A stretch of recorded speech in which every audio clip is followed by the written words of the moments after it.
The agreement was formally signed at a City Hall ceremony this afternoon, at which time the parties stressed one point in particular. Ralph Wilson Park is and will continue to be a City of Buffalo park.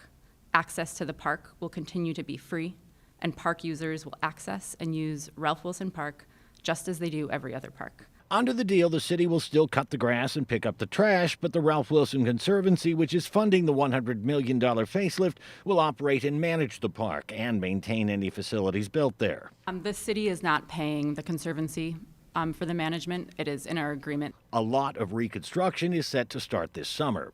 One of the first things they'll be working on is the removal of this pedestrian bridge, which enters the park from a lower west side neighborhood. It'll be replaced by a more aesthetically pleasing one just north of where the current bridge sits.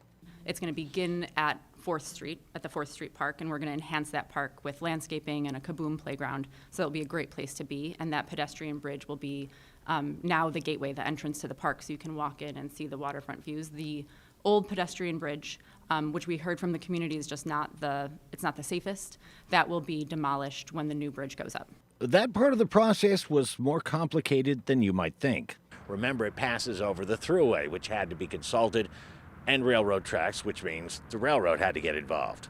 You wouldn't make this kind of investment without a way to keep it from being swept away, so coming up at 6, plans to shore up the seawall here. Dave McKinley, Channel 2 News.